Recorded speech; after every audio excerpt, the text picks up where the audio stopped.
mean, how can we march kids out of school who can't do basic math and English and say you got a diploma? I mean, you know, the phoniness, the lies are going to come to a crashing halt. What are they thinking on this? Well, you know, I mean, let me say, a lot of people will say, another nutty California story. This is a story where the legislature did the right thing. They passed the exit exam test in 1999. The state school chief, Jack O'Connell, wrote it. The governor, then Gray Davis, signed it. And then, of course, so they do the right thing. They set up an exam that basically makes sure that kids have basic literacy and numeracy skills to graduate. And then some judge walks in, boom, it's out. I mean, how can you have reforms if the courts decide that if they think something's not fair, and tell me what in life is completely fair. No, what's fair, Deborah, wait. What's fair here is to force the kids to learn the math and the English, because they're not going to get a job if they don't learn it. What's unfair is to rip these kids off by telling them a lie and pushing them along. Now listen, this one girl who is the subject of the suit, she's ranked 12th in her, she's ranked 12th in her class. She passed the math, but she failed the English. Now let me ask you, are we not teaching kids how to speak English? You know, I'm on the plane today. It's English and in Spanish. You know, I like Hispanics, but you got to learn to speak English. What are they doing there? The worst thing about this young lady is that I think she came here from Mexico 4 years ago. She's not fluent in English, and she complained to the Chronicle that she wants to be a nurse, and now she can't be a nurse because she won't have a diploma. Well, now I guess she will. But how can she pass through college if she doesn't understand English? I really don't think. How can she be my nurse if she can't speak English? I mean, another good question. Okay, now listen, where are we going to go on this? Well, I mean, the state is going to appeal, and rightly so, and maybe the California Supreme Court or the state appellate court will put some reason into this system. You know, it's just not fair. The state spent about $50 million on this test so far, and a lot of people have worked on it, and it's just not right that one judge can just walk in and say, no, things aren't perfectly equal here. So we're going to let a bunch of uneducated kids get a piece of paper. People in this country are fed up with not getting their way and not being listened to. One last thing quickly. You talk about the California legislature not being nuts, okay? Well, now they've demanded that an age-appropriate study of the role and contributions that lesbian, gay, bisexual, and transgender people have made to the economic, political, and social development. They're going to teach this in a book. I mean, what are they doing here? And I'll bet you the courts will uphold that, right? You know, a judge will uphold that. I'm not, you know, I'll just say that the legislature was right on the exit exam, and this time the courts were in the wrong. Well, I'll tell you something. It never ceases to amaze me. I love to come to California, but when I study this stuff, it never ceases to amaze me. I hope it's not one of those things that's sweeping to the east. Deborah, thanks for being with us. When we come back, those Duke rape accusations have been dominating the news, but a Factor investigation reveals just how dangerous stripping in private homes can be. We're going to be back in just a few moments with that and much, much more.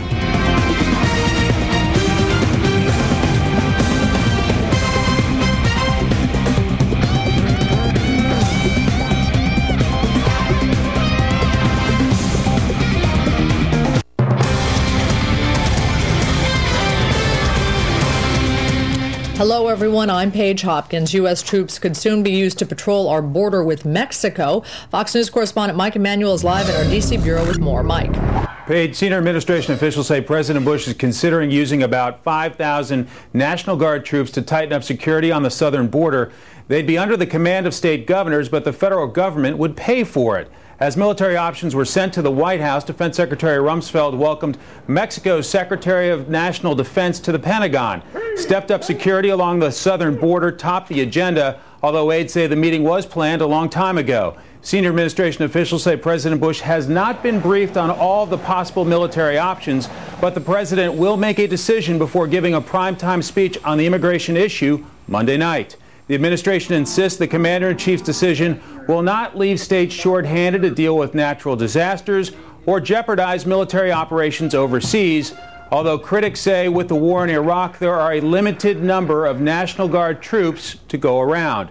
One military commander says anywhere from 3,500 to 10,000 troops could be deployed on a temporary basis until more border officers could be hired and trained. Paige? Mike Emanuel in Washington, thank you. We're going to have the next news break for you at the top of the hour. The O'Reilly Factor with John Kasich in the chair continues right after this break. Hey, Mom, I know you're going to be disappointed, but I'm not going to be able to make it home. Come on, it's your birthday. But I have 2 papers that I have to do. Well, you have my chase card if you decide to fly home. No, Mom, sorry. You'll be back when I look around. Chase email alerts. Alicia. Keep you on top of your credit card. Don't pull up right in front of the house. Show me that you're mine, girl. All right. Email alerts to keep you prepared for life's little surprises. Your choice, your Chase.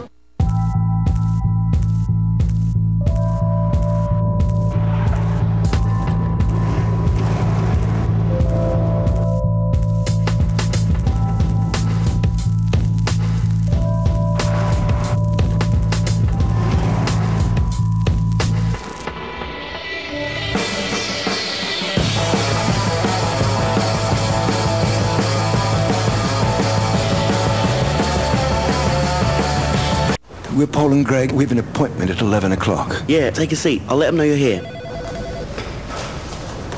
Hi there, I'm the project manager. The VP's just about ready. We'll be with you in a minute, okay? Good morning. We know people working in small businesses have to do more than one job. Hi there, I'm Ben, the VP. Nice to meet you.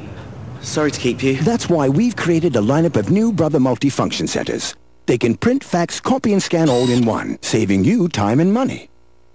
Navy, Navy, Navy, I don't want a sailor, Marcello. And you, Sophia, always in black. I hate black. Burlington Coat Factory presents Color, Color, and More Color, our pre-summer color celebration. Fabulous fabrics, sensational styles, bold prints, the hottest women's and men's designer labels, all 20 to 60% off department store prices. You look so beautiful. I want to tear your clothes off. Don't you dare. Burlington Coat Factory. Love labels, you'll love our prices.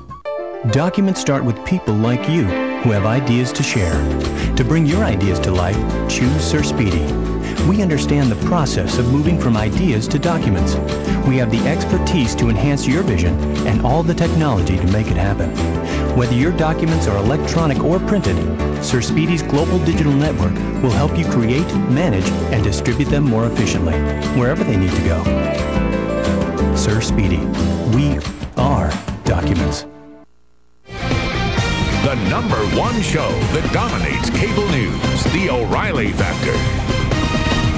Thanks for staying with us. I'm John Kasich in for Bill O'Reilly, and in the second Factor flashback segment tonight, when the second stripper at the Duke lacrosse party recently broke her silence about what happened that night, it caused big controversy down in Durham, North Carolina. As you know, the other stripper at the party is accusing 3 students of rape. Charges have been filed against 2 guys. Here's what Miss Kim Roberts had to say. I never saw a rape occur. Everybody knows, I think. It's hard for me to remember who knows what, you know, because the facts are so simple to me. I was there from the beginning to the end.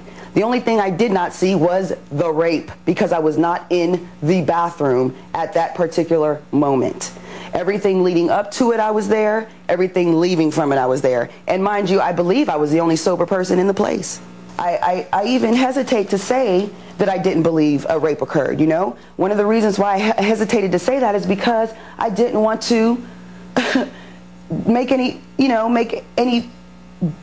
else biased. I didn't want to, you know, hurt the integrity of the case. If they're innocent, they should have nothing to worry about. They should sit back, relax, brush their shoulders off, and feel good.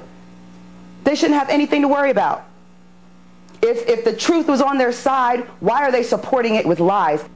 But what the Factor wanted to know is just how dangerous are these situations? Young women going to strange places with strange men, lots of alcohol to take off their clothes for money. Bill recently spoke to 2 former strippers. Ms. Dahl, since you've done some of this private dancing business, I said earlier in this Duke case that going to a strange house or apartment or wherever in front of strange men, taking off your clothes, I mean, doesn't that put you at risk? Did you feel at risk when you did that? Absolutely, but the thing is that you have to look at, you know, a lot of times the women that are in the industry are supporting families, you know, they're single moms, and, you know, they are the primary ones who are putting food on their table for their kids, and it's, you know, desperate measures, you know. Okay, and, but you